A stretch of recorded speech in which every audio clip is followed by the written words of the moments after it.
Hello guys, so I welcome all of you to the our YouTube channel Gyan with Sachin. तो दोस्तों, आज की इस वीडियो में हम बात करेंगे पॉलिटेक्निक सेमेस्टर एग्ज़ाम में बैक क्या होता है।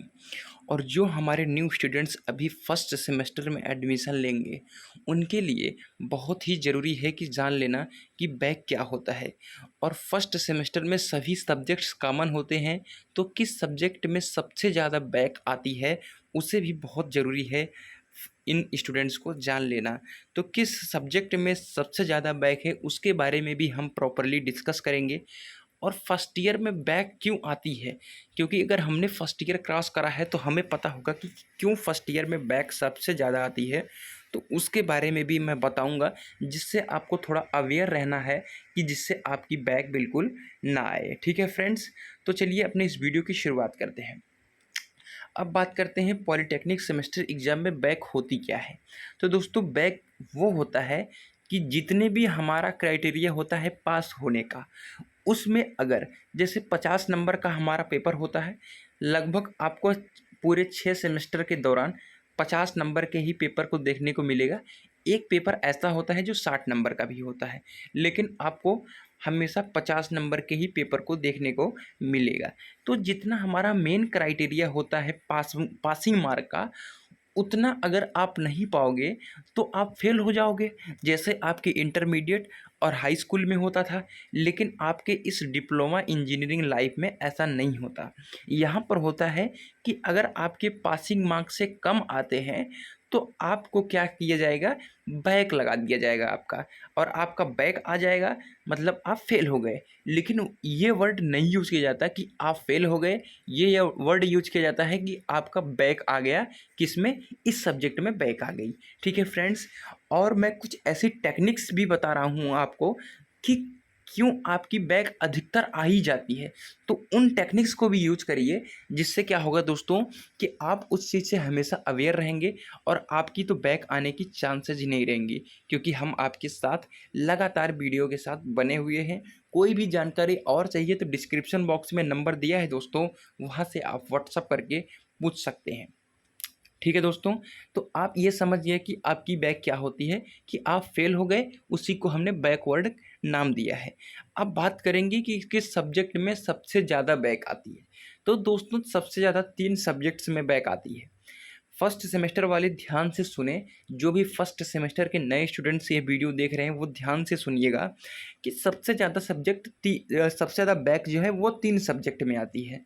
पहला सब्जेक्ट हो गया अप्लाइड केमिस्ट्री, दूसरा हो गया इंजीनियरिंग ड्राइंग, और तीसरा हो गया मैथमेटिक्स। इन सब्जेक्ट में अच्छा खासा लिखने के बावजूद भी बैक आती है।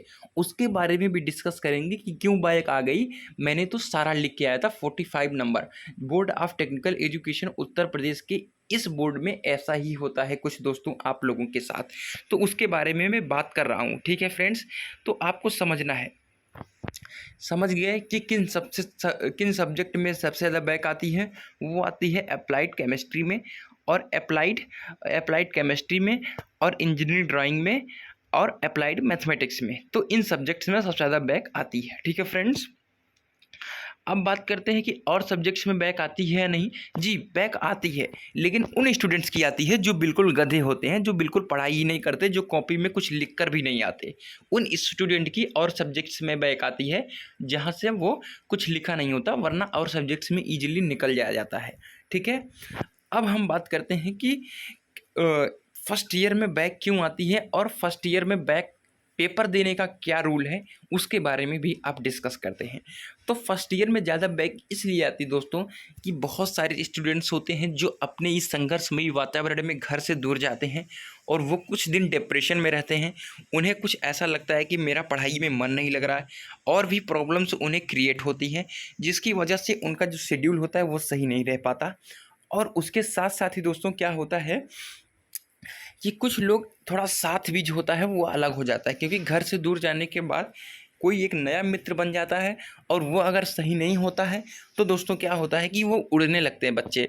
जब उड़ने लगते हैं उनमें पंख आ जाती है, जब पंख आ जाती है तो ज़्यादा फड़फड़ाने लगते हैं, तो फिर फर्स्ट सेमेस्टर में ही बैक आ जाती है, तो उनका फड़फड़ाना थोड़ा सा बंद हो जाता है। ठीक है फ्रेंड्स, तो हमारे यहाँ भी ऐसे ही हुआ है लोगों के साथ। तो ऐसा चाहिए कि आप लोगों के साथ ऐसा ना हो। मैं भी यही चाहता हूँ कि आप भी अवेयर होकर पढ़ाई करिए। अब बात करते हैं कि क्यों हमारे बैक पेपर जो होगा, जैसे मान लीजिए आपकी बैक आ ही गई तो अब क्या करेंगे, उसके बारे में भी समझ लीजिए। पहले से ही आप जानकारी को इकट्ठा कर लीजिए। जैसे आपकी बैक आ ही गई दोस्तों, तो क्या करना पड़ेगा दोस्तों कि आपका बैक पेपर होगा। बैक पेपर कब होगा? जैसे फर्स्ट सेमेस्टर में बैक आई तो फर्स्ट सेकंड सेमेस्टर का जब एग्ज़ाम होने लगेगा तो वहाँ पर आपका बैक पेपर होगा। तो बैक पेपर ऐसे तो होगा नहीं, उसका भी कुछ प्रोसेस होगा। वो प्रोसेस ये है दोस्तों कि आपको 500 रुपये लिया जाएगा, आपके कॉलेज में ही बैक पेपर का फॉर्म भरा जाता है। ठीक है, अब बात करते हैं कि बैक पेपर का कौन सा चांसेस है कि आपकी बैक आ गई और आपने लिखा है। तो अगर आपने लिखा है और आपकी बैक आ गई तो दोस्तों उसका भी मैं रास्ता आप लोगों को बता दे रहा हूँ, पहले से ही अवेयर रहिए। अब बात करते हैं कि जैसे बैक आ गई, तुम्हारी बैक आ गई तो अब क्या करें। जैसे अप्लाइड केमिस्ट्री में बैक आ गई तो क्या करना है दोस्तों, रिजल्ट आने के बाद आपको 2 फॉर्म मिलेंगे, एक स्क्रूटनी भर सकते हैं या एक रीचेक। तो दोस्तों स्क्रूटनी में क्या होता है कि स्क्रूटनी में क्या होगा दोस्तों कि आपके नंबर चेक किए जाते हैं कि नंबर सही से जुड़े हैं या नहीं। लेकिन रीचेक में क्या होगा कि आपकी पूरी कॉपी चेक होती है। तो मैं दोस्तों आप लोगों को यही रिकमेंड करूंगा कि आप रीचेक हमेशा डालिए, क्योंकि आप इस 6th सेमेस्टर के दौरान कहीं ना कहीं आपकी भी बैक आ सकती है। तो आप रीचेक जरूर डालिएगा। ठीक है फ्रेंड्स, रीचेक डालिए। बैक आ गई है तो रीचेक डालिए, उसमें अगर आपने लिखा है तो 99% आपका रीचेक में निकल जाएगा। ठीक है, अगर आपने नहीं लिखा है तो नहीं निकलेगा। और उसके साथ साथ अगर नहीं निकलता है तो आपको बैक पेपर देना होगा। तो इसके साथ ही ऐसे ही सब कुछ होगा। और भी कोई जानकारी इससे रिलेटेड चाहिए तो बताइएगा दोस्तों। वीडियो कैसी लगी प्लीज़ लाइक करें, और भी कोई क्वेश्चंस हो तो कमेंट में पूछो यार, और लाइक तो करो यार, और चैनल से ज़रूर जुड़ जाओ, क्योंकि मैं सेमेस्टर एग्जाम की प्रिपरेशन आपको ज़रूर कराने वाला हूँ, वो भी कुछ सुपर ट्रिक के साथ, जिन्हें आप लास्ट के 1 महीने में ही अच्छे से क्रैक करेंगे। तो मिलते हैं एक ऐसी इन्फॉर्मेटिव वीडियो के साथ, तब तक के लिए good bye all of you, take care.